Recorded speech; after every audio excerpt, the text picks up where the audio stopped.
Good afternoon, everybody.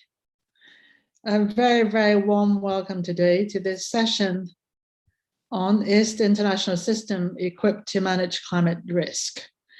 This is a session co-organized by E3G and Chatham House. And this is a discussion, as you can surmise from the title, about climate risk management international system. It is part of the London Climate Action Week, which is a whole series of events happening this week. And there should be a link to some of the other events taking place as well. This is also the occasion of the launch of a new paper written by Chatham House and E3G, which is called Climate Risk Management for International Organizations, Ideas for Improving Strategic Planning. Again, you should have received this in your invitation, but hopefully one of my colleagues is posting a link at the moment to the paper in the chat as well.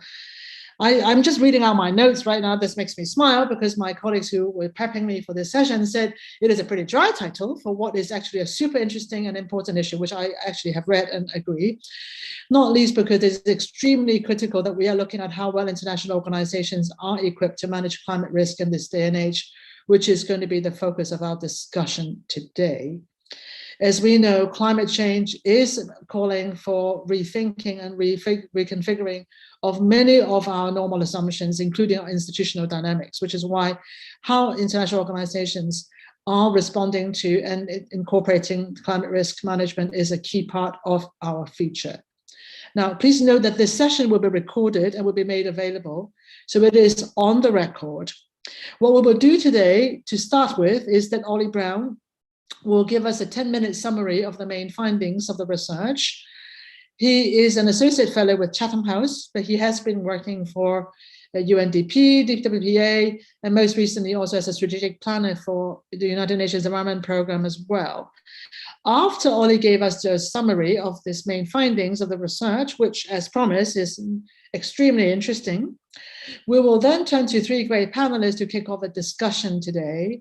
And I'll introduce them more fully before they speak later, but in brief, they include first Andrew Harper, who is Special Advisor on Climate Action to the United Nations High Commissioner for Refugees in Geneva, and hurrah to Switzerland last night, and Jonathan Howitt, who is the Chief Risk Officer for World Food Programme, based in Rome.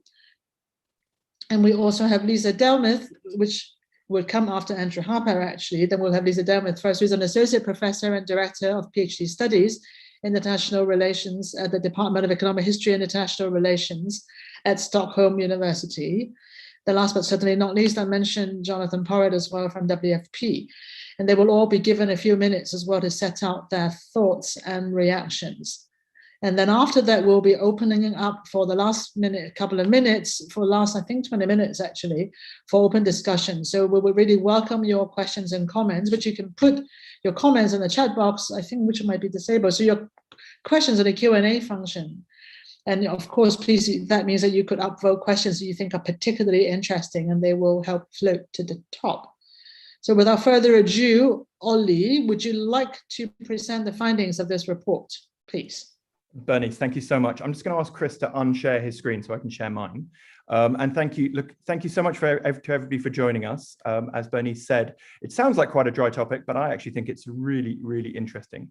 This issue around climate risk management in international sphere. And I wanted to just spend literally just 10 minutes just to kind of lay out a little bit about the main findings of this report that we're just publishing, we published yesterday, basically asking about how international organizations are dealing with this. And Andrew, Lisa, and Jonathan are dealing with this on a daily basis as well. So I'm really looking forward to their thoughts on this. And the basic premise that we started with is that we have, a couple of dozen organizations that collectively set the agenda for the world on critical issues, on food, on energy, on development, on security, and so on. And Andrew's from UNHCR and Jonathan's from the World Food Programme. So two of those kind of key agencies that collectively set the kind of global agenda on these issues. But all of these, the vast majority of these agencies, funds and programs were created kind of at a time before we realized what anthropogenic climate change was doing. And so it sort of asks the fundamental question, is the international system that we have to deal with these critical collective action problems of hunger, of poverty, of pandemic disease, of, economic contagion. Is it fit for purpose in a world that is +3 degrees, +4 degrees, +5 degrees? And if it's not, what do we need to do to get this kind of collective international safety net in a position where it can actually ensure that, in the words of Dag Hammarskjöld, the second UN Secretary General, that the UN saves us from hell. It's not, that it's kind of fundamental goal. So, and this network has the kind of family of UN agencies has been critical in terms of saving us from a whole series of risks: eradication of smallpox, arms control, improvements in energy, water and food, disaster relief, and so on. But climate change has a whole series of risks for these organizations, both direct risks in terms of floods, droughts and storms, indirect risks, hunger, increased mortality, fragile livelihoods, and systemic risks in terms of instability, mass migration, and so on, that could have really profound implications for the ability of these international organizations to conduct their mission, to deliver the services for which they're designed. And I guess the way we sort of see it is that there's two kind of different types of risks: the kind of external role that these organizations have to set the agenda around explaining the risk to others and providing a decision support system for governments and communities and people around the world to make decisions around how they manage their agricultural system and so on.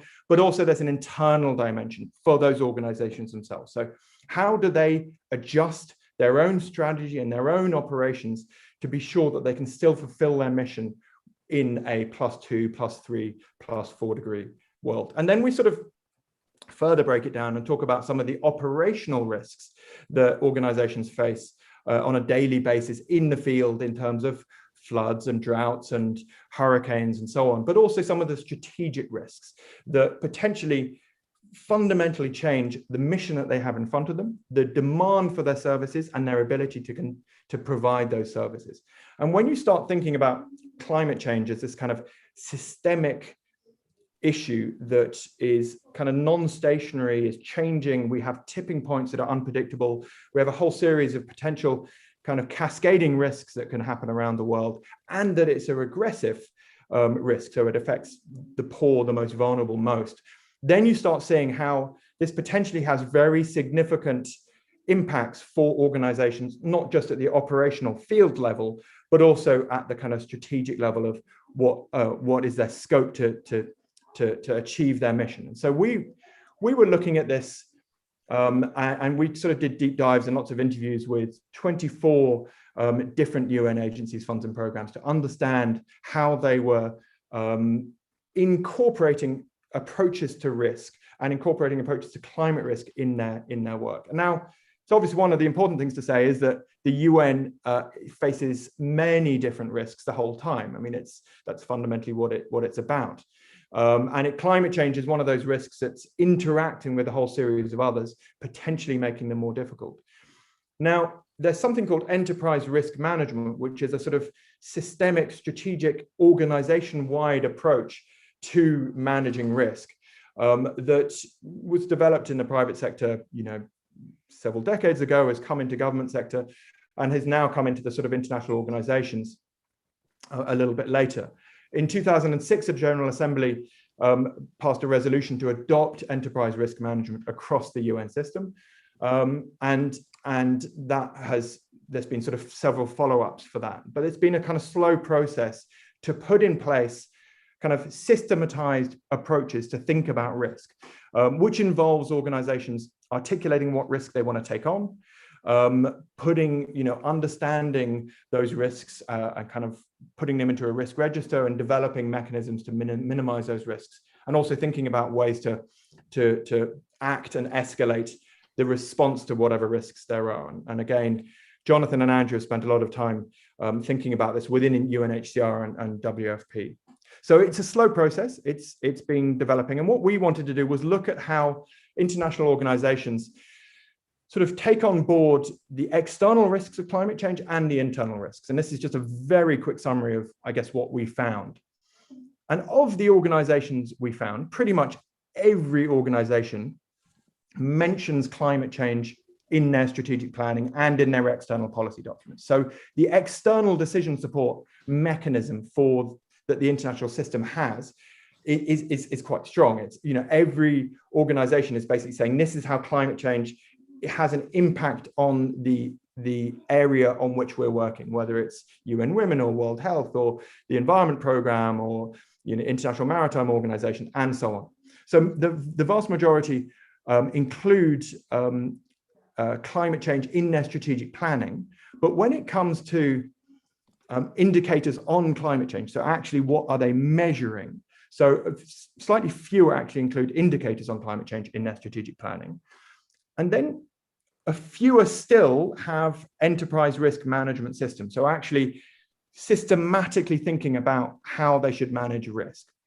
And then within those, a smaller group still have both a publicly available risk register. So saying, these are the issues that we think are important, that then are thinking about publishing what those risks are. And so there's other organizations that have risk registers that aren't publicly available, but you'll see from this sort of family of organizations, there's a kind of descending group that are actually really perhaps taking this on board and being transparent about what risks they see in their own organization. And I guess we would say there are some great examples of really forward-thinking approaches to risk management, of which UNHCR and WFP are some of those. But just as a general point, across what we saw across the international sort of organizations we looked at was, and the people we spoke to, was a kind of generally weak culture of risk management, quite lengthy strategic planning processes that mean that the analysis that develops the strategic plan on which the risk is then developed can be quite out of date by the time the strategic plan is put into place. All of these organizations have member states to keep happy. So you have 196 odd bosses to deal with. So there's a tendency for these kind of politically negotiated strategies that can be quite path dependent. And that, in our view, leads to a tendency to avoid kind of risky interventions, certainly on the part of some of these organizations. So there's a kind of risk aversion among a lot of the international organizations. And that also, in our view, leads often to a kind of hazard by hazard approach to risk management. So dealing with individual risks in isolation of each other. Whereas with climate change, there's sort of cascading impacts across different sectors. So that was another thing we thought was quite important, that actually thinking about how those climate impacts cascade is quite significant. Last slide. In terms of improving risk management, I guess we sort of viewed that all of these organizations have a kind of core role to ensure their mission resilience. And this has a few different elements. It's about foresight. It's about working with the countries in which they're operating. It's about ensuring they have operational resilience. They can carry on fulfilling their functions despite what climate change might throw at them. And that is sort of driven by peer-to-peer engagement across the international sphere. So I guess the broad point that we would say, the one takeaway, is that we felt that organizations, and this isn't the case for all organizations, but a lot of organizations need to move from being quite reactive to being quite proactive, and thinking about articulating what risks they are willing to take on. Second point, they need to manage those climate risks. 20 seconds, Bernice. Managing climate risk involves incorporating uncertainties in decision making. And so climate risk assessment should be standard practice. And that many of these under-managed risks come from interdependence. So good scenario planning is important for that. And final point is that institutionalizing this risk management, both within organizations and across the UN, is really important. And so one way of doing that is knowledge sharing. So with that, thank you very much. I shall turn it back to you, Bernice. Well, thank you very much, Ollie. And now I think that you have given us a lot of food for thought, especially in terms of how do you balance the strategic risks and the day-to-day operational and also hazard by hazard risk, which we obviously have to manage both as well. So to kick us off today, as one of the first panelists is Andrew Harper. As I mentioned, is a special advisor on climate action to the UNHCR in Geneva, responsible for providing strategic guidance, oversight and expertise to shape HCR's climate action agenda. before his current task, he was the director of the Division of Program Support and Management, where he oversaw program policy, planning and management, as well as technical support to field operations. So I think he's in a good space to address some of the challenges that actually Ollie outlined for us.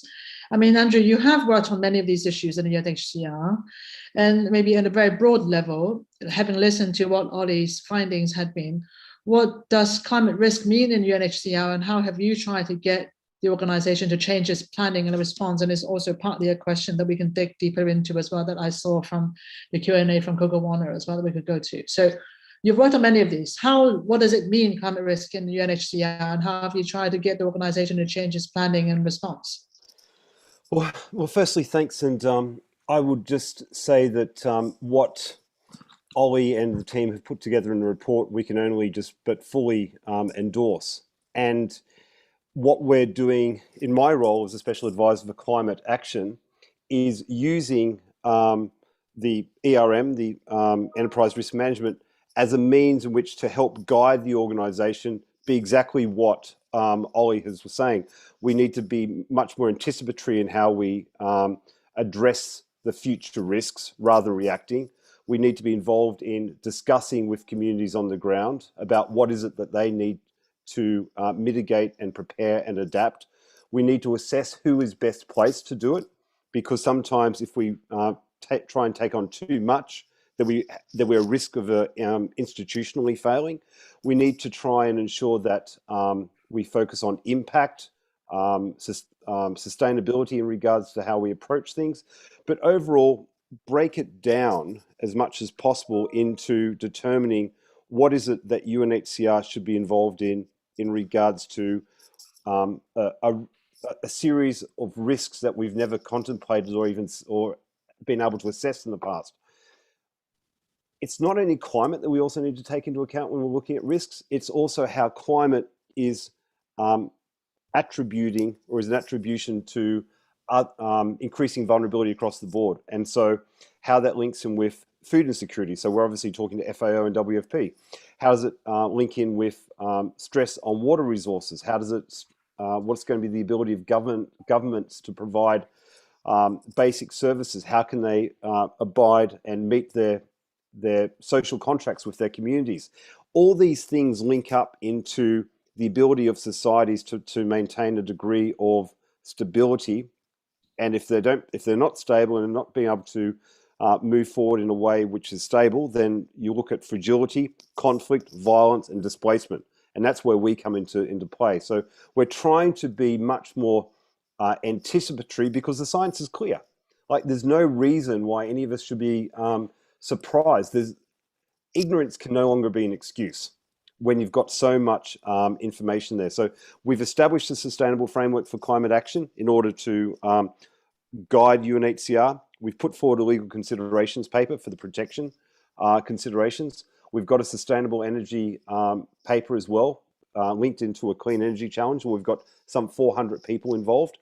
And we're looking to see how we can work much more effectively with all stakeholders, because the issues, I've still got 10 seconds, all issues that are at play. So collaboration is key to address this challenge. Over. Well, thank you. I mean, there's a question that I want to ask you that I think maybe we can go to later in the Q&A session, which is obviously the question that it will be not just for you, but for probably Jonathan as well later on, which is that climate change clearly presents a very huge existential challenge for your organization in and of itself, because of the way this may in fact overload your program. So I just want to sort of hear how you see how you can balance sort of the response on a day-to-day level with the sort of systemic response to an existential challenge. I think we will spend more time later on in the Q&A answering this. I just want to plant this with you really for now, so that we can go back to it, I think, because I would think at this point, since we are dealing with some of the sort of bigger picture challenges, I think it'll be good to go to Lisa Delmar, who... Thank you, Bernice.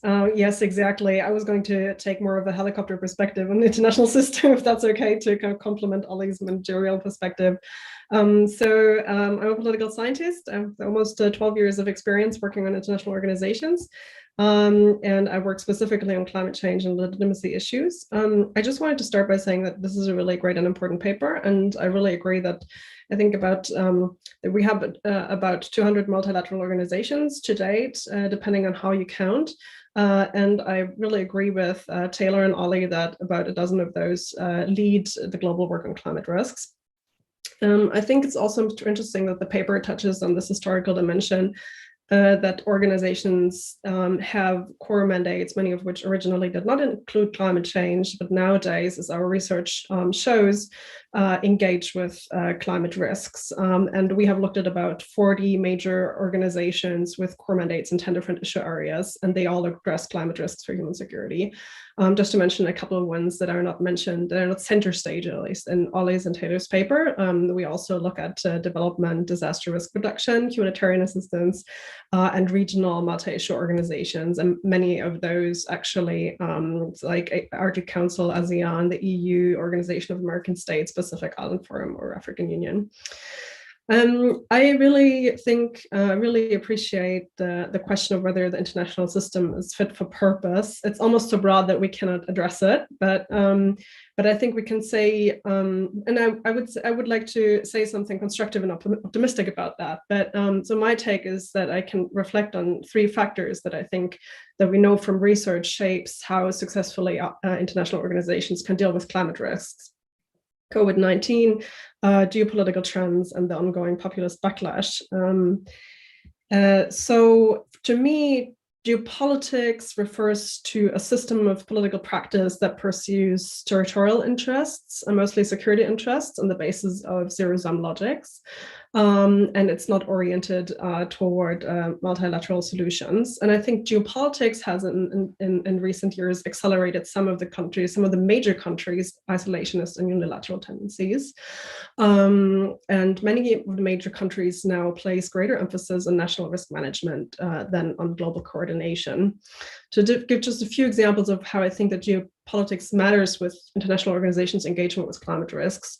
For example, international trade is essential for food security, but it also creates vulnerabilities in terms of supply disruptions, including those that are politically motivated, and those are at the heart of the mandate of many international organizations. Armed conflict, as we know from research, is one of the main drivers of food insecurity, which can feed into social unrest and violence. And climate change interacts with all of these phenomena, reshapes material flows and the political calculus of actors. And I think geopolitics is part of the reason why international organizations still have to address these complex issues, which actually require a systemic and integrated perspective with limited core funding and mostly short to medium-term project funding. I think this is a really important repercussion. And from academic research, we know relatively little actually about how these geopolitical linkages really affect the engagement and the successful engagement of international organizations with climate risks. And obviously they interact with trends such as COVID-19 and the populist backlash. I saw Bernice's sign, so let me just round up by saying something about legitimacy, which is a core area of my research. We study it as a perception that an institution exercises power appropriately among broader publics and political elites. And actually, despite the ongoing public debate about ours and the populist backlash, recent data shows quite good news for international organizations. The World Value Survey has surveyed citizens in 80 countries worldwide, and we can see that citizens have on average moderate levels of confidence in international organizations. For example, 60% of world citizens report a great deal or quite a lot of confidence in the WHO. Almost 50% have a great deal or quite a lot of confidence in the UN and WTO, a bit over 40% in ICC and the World Bank. And let me say that we have even better news for the political elites. We have surveyed political elites in Brazil, Germany, the Philippines, Russia, South Africa, and the US in a global sample across different types of sectors. So not only political elites, but also media and business, for example.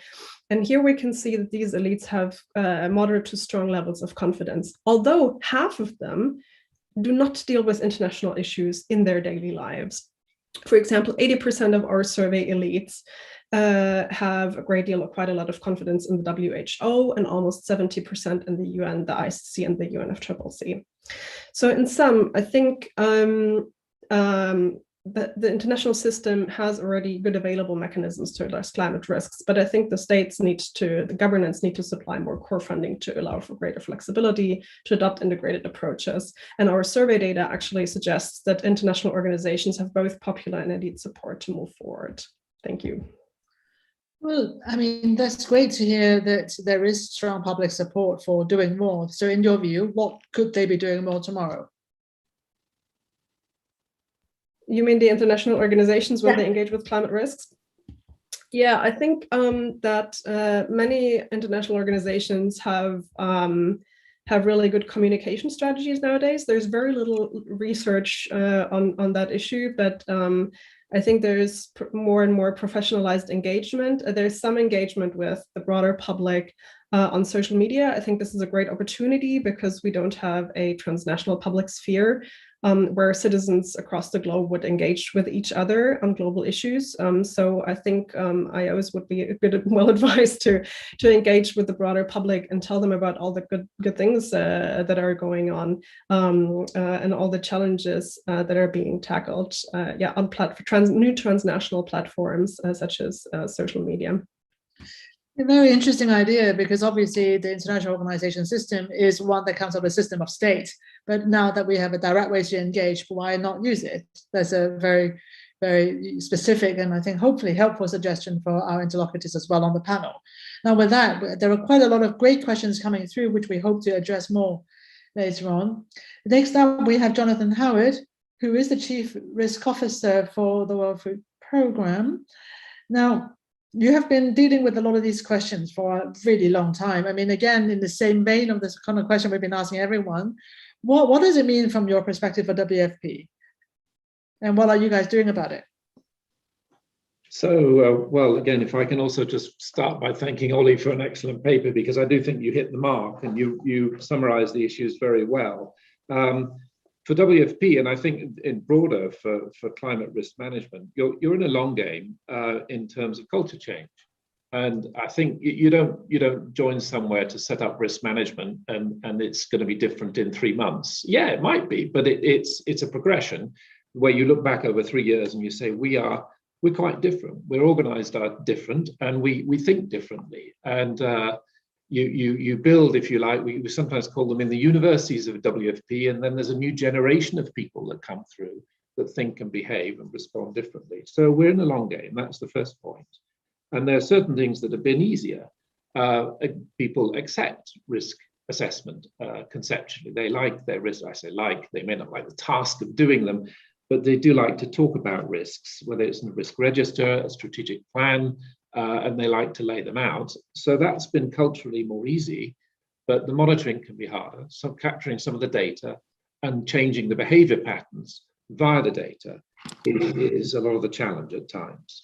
And therefore the value of information sharing, not just internally and across all the silos, but also across different agencies. We are in common space here in terms of our approaches, what we want to achieve, understanding of longer-term behavioral change in terms of assessing, mitigating, monitoring, correcting, if you like, course. We're a super tanker, if you like, in these international institutions, right? You turn the steering wheel and it's this very small tiller at the back that's going to move and you don't want it doing what happened in the Suez Canal either, being blown off course by the wind. So you are playing a long game, and you're, if you like, if I can carry that analogy, steering a very big ship. And we're all in this together, maybe a cliche, but very true. Within WFP, very quickly, there's a strong strategic component because it is a cross-cutting risk. It is a driver of so much of needs of beneficiaries of food security, migration and such. So it drives our programs, and we do have this syndrome. WFP is an emergency response agency, but it's also an agency for changing lives and building resilience. And this is right, climate change is right at the core of our building resilience agenda. So we are in fact in the process of drafting an updated strategic plan, and climate change is at the core of it. It also affects our operations. It may be lots of little things we do, our habits around flying, or how we we handle waste or how we organize our premises. Lots of small habitual things, teaching ourselves how to think better and smarter about the climate. And then we set an example. And we ourselves can be climate neutral if we think how to do it. So we have an environmental and social safeguards and sustainability program, not just around our programming, but also around our operations. So a cross-cutting risk, driving so many things for us. And I think stepping back a bit, it was said in Ollie's paper, it's a climate risk is a subset of ERM. I'd say, well, ERM is a kind of chapeau that stops people acting just in silos, that gets people sharing across the different silos and thinking common ways. And a cross-cutting risk such as climate change, we cannot look at it down a silo. We have to look at it in everything that we do. And it is a mindset, and it's a cultural mindset. So with that, I'll stop, but thank you. Well, thank you very much for that, because I actually wanted to ask you, since you also chair the UN Risk Management Task Force with the participation and support from about 30 plus agencies, and you also have about 20 years of experience in senior risk roles in financial sector. I mean, what you just talked about just now, in terms of how do we avoid, obviously, risk management being effectively a box-ticking exercise and really come alive and incorporate it into decision-making. What do you think we can learn from different sectors when it comes to risk management for that, so that it doesn't just become, you get the risk guy to come and talk about how much the risk has been managed and then say bye-bye?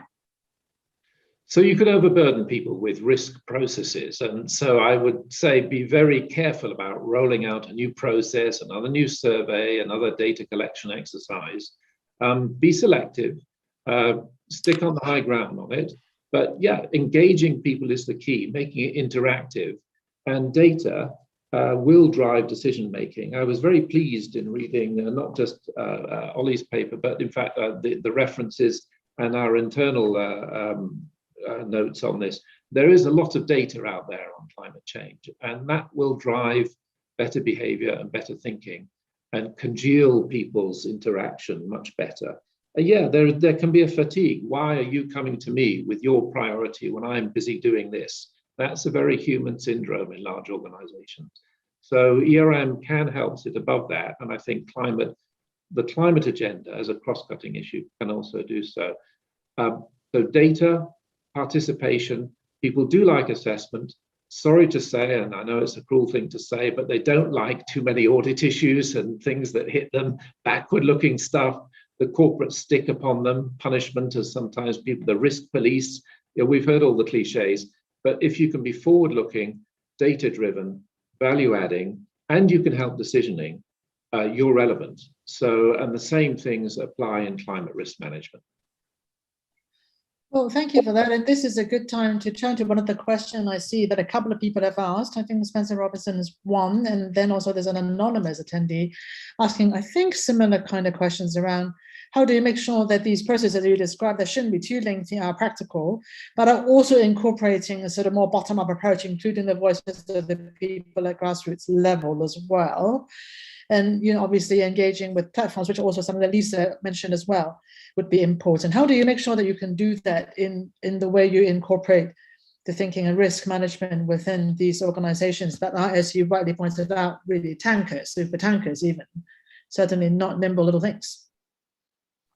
So I think participation, I mean, we do ask people, actually they did it more than I would have wanted when I first joined, but I'd say at least a year, once a year, look at your major risks and do that at your entity level as well as down your process chain. And that is participatory. Most people have workshops around it. They do a completely bottom-up look at all their risks together. They can compare what they've done before. So the assessment has worked well in terms of interaction, but data is the other piece that will really drive it, because that's objective. You can't just make up, well, some do, but you can't just make up numbers. You'll get caught out if you do that over time. Look at the trends in data, and that will then signal or trigger some kind of response, some kind of escalation. So it's a living process. It's not a dead process. Does it trickle down to the most junior person? Well, it depends. They're just dealing with different levels of risk. I'm sorry to be mundane on it, but there's a lot of risk in being driven from the airport, frankly, in some of the countries that we're at. And so, there's risk management, whether you're a driver or whether you're a technician in a lab. There's an application of the risk policy to everything. Yeah, I think this is less about sort of filtering through to it is less about filtering through to the most juniors, but more really about how to make sure that you're actually taking grassroots approach as well, so that you're having a mix. I think, Andrew, would you like to comment on that from the UNHCR perspective as well, please? Yeah, well, I think going back to one of your original points was how we're assessing climate as a risk to the organization and as a protection agency with like tens of millions of people who we've got an accountability for. If you look at the likelihood of climate change and the fact that it's undeniable, that it's not only happening, but it's baked in, and the potential severity, like we are seeing it as probably the key risk, not only for the organization's relevance in the future, but for tens of millions of people. Like, we have to grasp the importance of this. And while we can put in guidelines and frameworks and sign up to conventions and policies, it's only when you start implementing it at the ground level does it make a difference to the populations on the ground. And as I mentioned in my opening, the most important aspect when you start to look at anticipating, assessing, acting, it's basically also asking. You need to be able to ask the populations on the ground, including the authorities, to say, how can we get through this? What is it that you want? What is it that you need in order to not only prepare, but also to adapt? And also to identify who's best placed to be most effective in addressing that. Maybe it's not UNHCR. In most cases, it won't be. It will be NGOs. It could be the ministries, the national departments.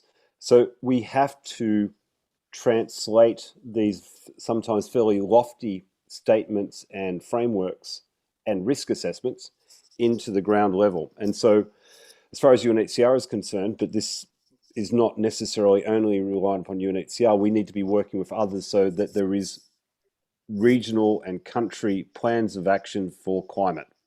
And that would then ensure that the processes which feed into a global plan of action are developed at the ground level. So for instance, even tomorrow we have a meeting with NGOs for the 3 regional bureaus in Africa, where we're going to be looking at climate action. Last week we had one for Asia and Pacific. The week before that we had one for Middle East and North Africa. So I think we're moving along the right way. What I am missing is that it's not holistic enough, because the challenges that UNHCR are facing are the same ones that probably IOM is facing or WFP is facing. And so why aren't we all getting in a much more strategic approach to addressing what the needs are and aspirations of the communities on the ground? I think that's where it's missing. And how can the UN as a whole take a much stronger leadership on developing plans of action to fit into the national development plans of the governments? Because in the end, that's also where you're going to have a demonstrate impact. And then also, if we're all working together on these collective outcomes, common outcomes, and which are in line with what the communities want, the authorities want, then it's more likely that we're going to be agreeing on what are the questions that we need to have answered, what is the data that we need to have collected. As was said, there's plenty of data out there, but it's usually rubbish, or it's not being shared, or it's not being put in a format that can be easily transferable and analysed. So we have to be addressing this climate crisis in a way that it's not an individual entity's issue. We have to be looking at this is everyone who's involved, not only on the humanitarian sector, but also on the development sector, peace building and security sector, governance sector. And that's what's missing. We're still, I would dare say, all over the place on that. And the leadership is missing. We're trying to demonstrate that it can be brought together in the Sahel under the leadership of the UN Special Coordinator for Development there, which we're working on a predictive analytics project with academia. But we need to be doing much more of this. When I say we, it's everyone who's on this call and listening in.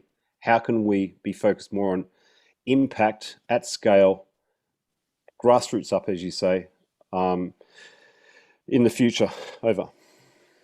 Well, thank you for that. And I think that this is now time for us to sort of also switch to some of the sort of very big picture questions that we have been getting from the audience, which I think are excellent questions. I'm going to start with the one that actually came from Coco from the beginning, which was really for you again, Andrew, but also for Jonathan, but also obviously Ollie and Lisa, please feel free to chip in as well, which is how would mandates need to change in order to allow ex-ante actions by organizations such as HCR and WFP to allow preempting risk, planning for it, and putting commensurate contingency measures into place as well.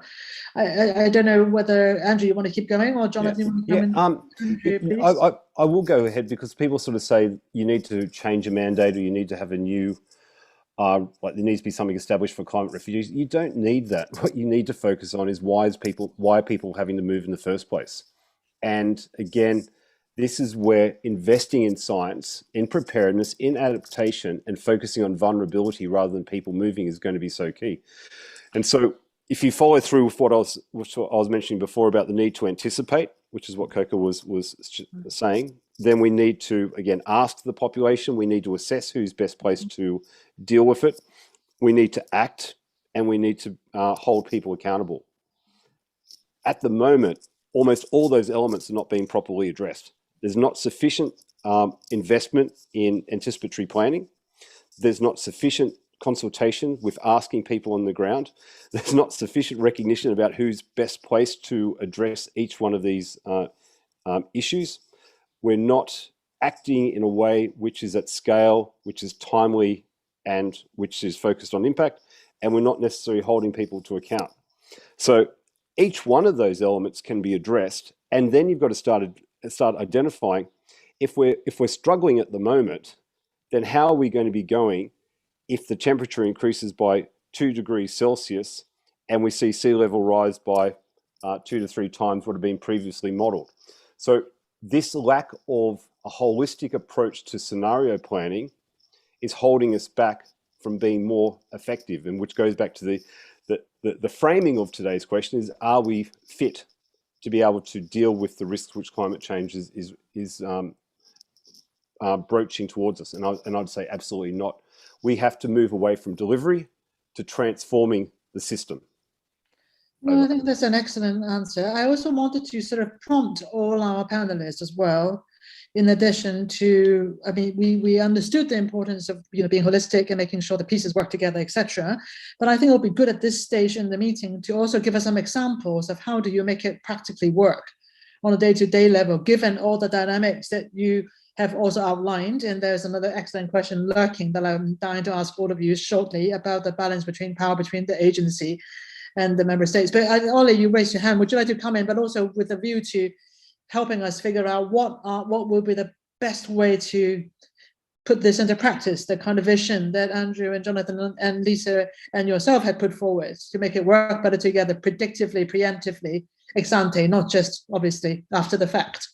Ollie, please. Yeah, thanks, Bernice. I mean, there's so many different aspects to this. I mean, some of which Jonathan and Andrew are already touching on in terms of, systematic things that each organization can do to sort of change this risk culture. As Jonathan was talking about very, in a very interesting way in terms of what people will accept and how you gather that information and how you make this a part of the way that people do their job. So there's all sorts of things that organizations can do, and lots of really interesting examples that different organizations have done in terms of either having yearly, each country office does a kind of yearly risk plan and starts thinking about it, or you articulate what your risk appetite is. It's a slightly strange phrase, but what are you as an organization willing to risk to deliver your mandate? And obviously that changes depending on those different organizations. To things like, UNDP has started employing futurologists to start thinking about future scenario planning and just getting out of this sort of perhaps old sort of international civil servant approach of you have project managers and analysts and so on, and sort of starting to think a bit more creatively around human resources. And one of the things I would love hear, maybe if I can put him on the spot, from Jonathan, is this really interesting new initiative called the Risk Management Forum, which is set up to actually share some of these things across the UN system, and that Jonathan is actually co-chairing. Again, it's one of these things that provides that mechanism for that kind of peer-to-peer organizational engagement that allows best practices from one place, from UNHCR, to feed through, or wherever it may be, to feed through to other organizations. So those are the things I think that are really important. Back to you, Bernice. Well, thanks for that. Lisa, would you like to come in as well on this?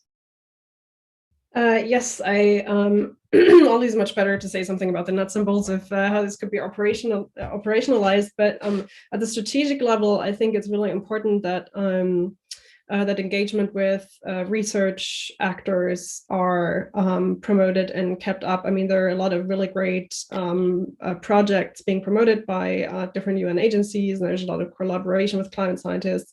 A little bit less with social scientists, is my perception.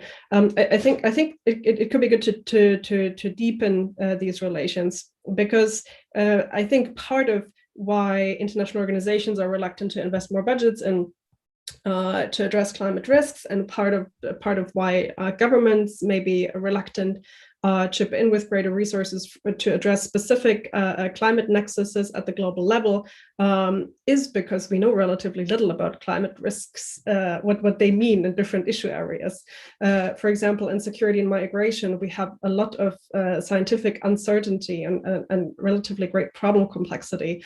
And there, our research also shows least engagement of different organizations with climate risks. By contrast, in the areas of food and development, we see most engagement when compared to other issue areas. And there, maybe we have longer, like already in the 90s, early engagement of international organizations with climate risks. So I think, and somebody in the chat brought also up NGOs, CSOs, and multi-stakeholder partnerships. And I think these are also very important, because non-state actors of all different kinds provide really important research insights, but also as engagement with the deepening engagement with climate and social scientists, I think would be a really good strategy.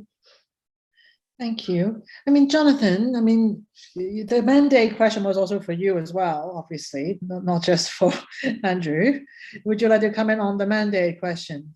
Just very quickly, I mean, the mandate is there. That's not the issue. I would say it's the confidence of stakeholders for us to deliver on particular items of a mandate. So on development work, yes, are we the best agency? Do we have the skills? Do we have the workforce to be able to deliver? We know we're a good emergency responder, but building that strength in development and resilience. So, and I think a very good point was made. We've got to think cross-agency on this stuff. We shouldn't be competing for funding as much as collaborating for funding.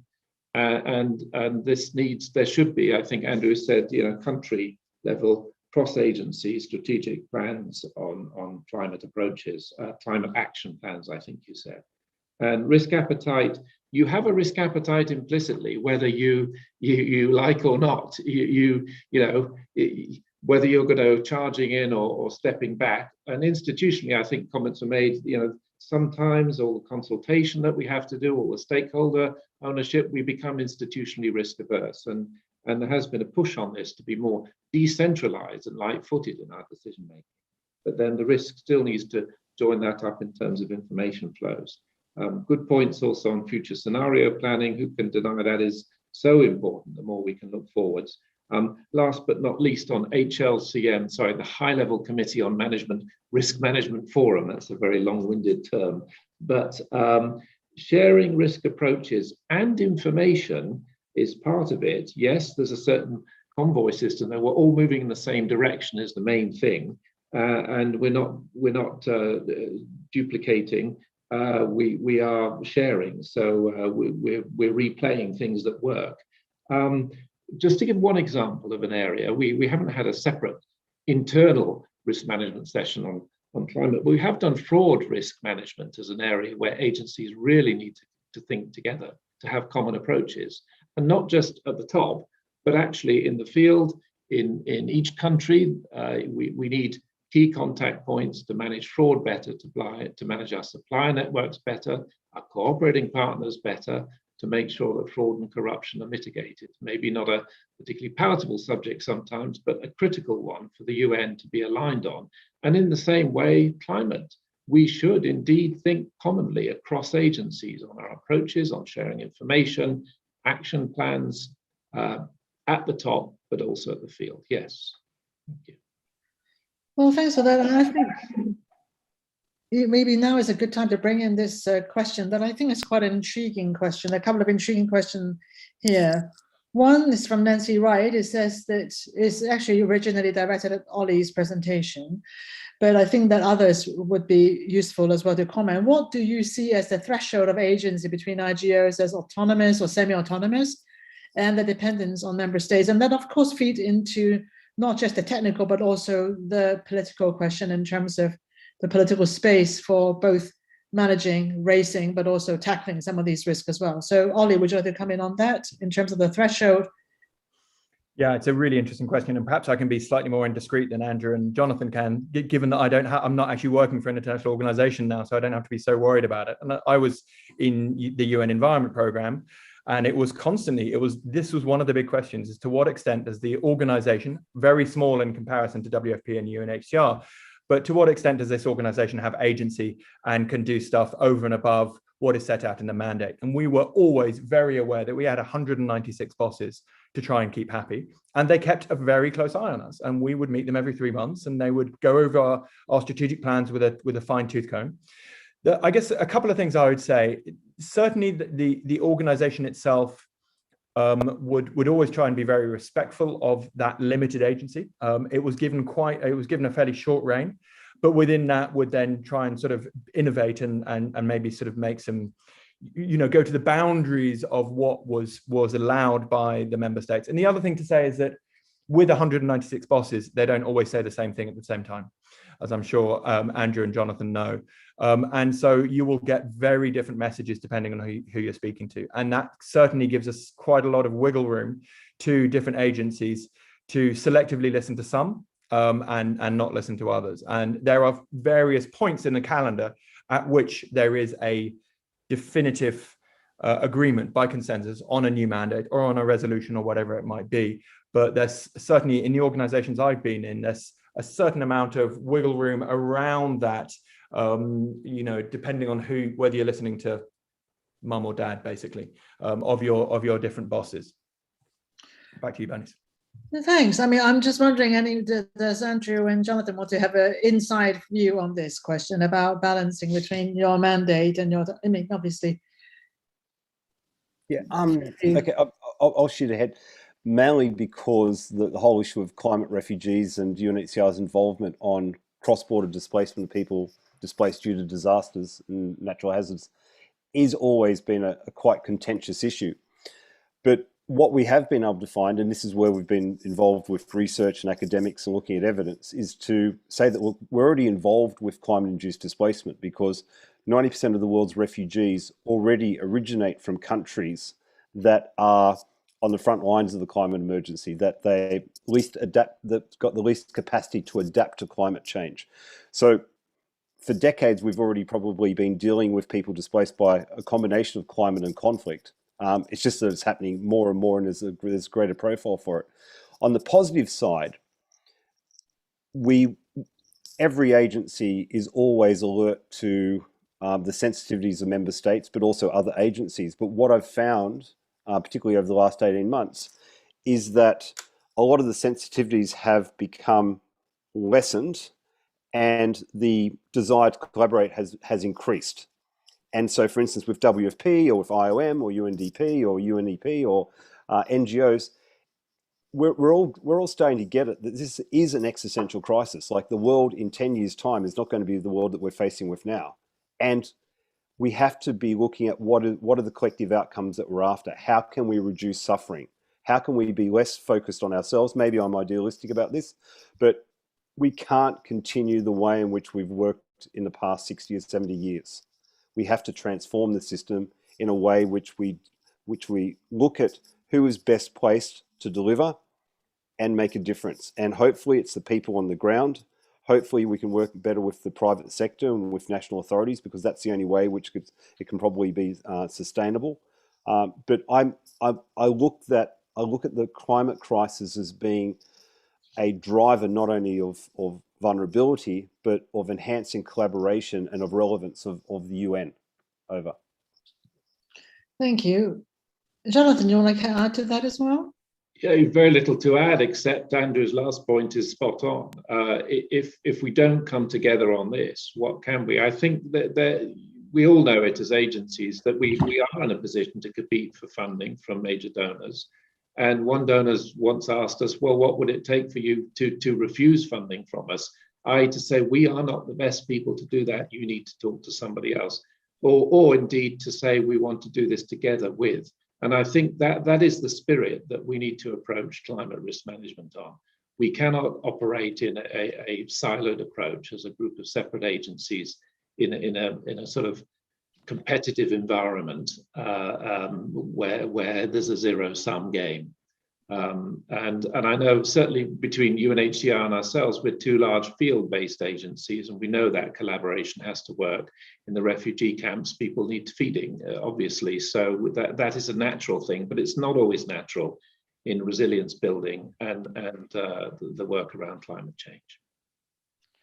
Well, thanks for that. I just think that now that we are coming to the last, say, 5 minutes, and I'll leave myself a minute at the end to sum up with some of my conclusions, but I wonder whether or not I can invite the panelists as well. You have all seen the questions, so you know what the room wants to know from you.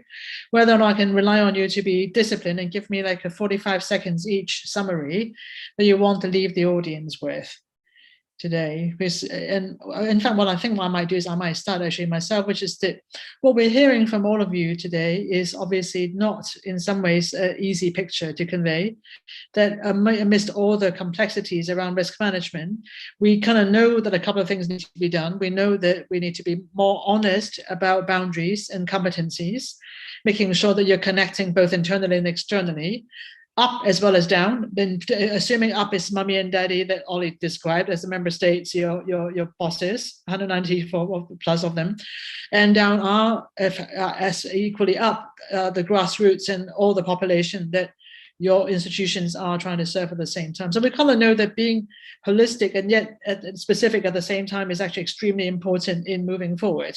And what we're hearing is this: there is a way to get out of this navigation if we are honest and serious about the risk, especially the boundaries of and competence of delivery too. So that's what I've heard from all of you. So now you have your 30 to 45 seconds to summarize. So I'm going to start with, why don't I start with Jonathan? I'm busy with the chat open, reading all the chat lines. Well, I mean, maybe there's something I didn't answer well, which is this bottom-up approach. I did talk about engagement on risk management, but I think we all know it. There's been a mismatch between those that have been potentially causing climate change and those who have been suffering because of it. And if you talk to somebody who is starving and about to get their next meal, and you talk about climate change, it's not going to land in the same way, but they are the ones who are suffering from the actions of those who have been doing, frankly, the polluting and the global warming. So I think connecting those two camps together is so much of what we're about. The understanding, yes, in the developed world, but also in the emerging world, that they are indeed the victims of this. That's very helpful. Thank you very much. Andrew, 40 seconds. I don't think we've got any choice in regards to working more closely together. And as we move forward, there's going to be an increased expectation that we have to, not only from stakeholders, whether it be member states, but also communities. Plus, it's the right thing to do. Because what is coming down the line is so horrific that if we don't lift our game, if we don't transform the way in which we work, we'll be made irrelevant, and others will take on that role, whether that be states, private sector, or whoever. We have got an obligation to reduce the level of vulnerability wherever we can. I think WFP is doing a great thing by moving away from delivery to looking at livelihoods. That's what we've got to do. We've got to focus on dignity rather than reacting to the suffering. Over. Thank you. That's very helpful too, that it is about reducing vulnerability, and also the risk management approach can improve delivery. Lisa. Thanks, Bernice. I'd like to take up the question of the panel as a whole. Is the international system equipped to address climate risks? And it also speaks to the other question in the chat about international organization autonomy. I think that state oversight and auditing is obviously really important, but I think also that states need to step up their core funding, because only more reliable budgets and will enable the planning that enables to increase cooperation across international organizations and across the UN agencies and also to coordinate this cooperation on climate change, this more systemic and holistic perspective on climate change, so that there is no harmful competition over global resources or competition on the ground, actually, which we see to some extent today. So that's something I would like to play the ball into the court of the governments. Excellent, exactly. It is also where many of the responsibilities have to be shouldered to ultimately. Ollie, please, you have the final word. 20 seconds just to pick up on what Anushka was saying. She was talking about sort of climate refugees. Regardless of the definitional issues, it's a good example of what that means for the international community. You know, some of the predictions are 200 million people displaced as a result of climate change by 2050, you know, within our lifetimes. I mean, that's significant change in the demands on the international organizations, and also has questions for how those people are supported through UNHCR, through IOM, through national governments, and so on. So it's a sort of good example of perhaps some of the challenges that are coming down the pipe. And thank you so much to the panelists for sharing their ideas on that. Back to you. Well, thank you for that. I mean, obviously there are questions that we didn't get to, but I mean, again, I'm assuming that in this online platform, one good thing is that everyone knows what the questions are. So even though they may not be answered here, then those ideas are shared in any event in a much more osmosis kind of way than perhaps in a personal interaction that more limited by space would be. But what we do know, what we have heard today, is that there are huge challenges facing international organizations, as do all of our respective institutions, as a result of climate change. And therefore, asking these fundamental questions about whether or not institutional design, internally, externally, are fit for purpose, is the question that we need to equip ourselves with. Not just the answers of today, but also answers from tomorrow as well as we move forward. And with that, we have a very rich discussion today from a combination of practitioners and thinkers. And therefore, I feel that you are helping us all think better, since we all, in some sense, are owners of the international system in our different ways, through the countries in which we live, through the organizations and work that we do.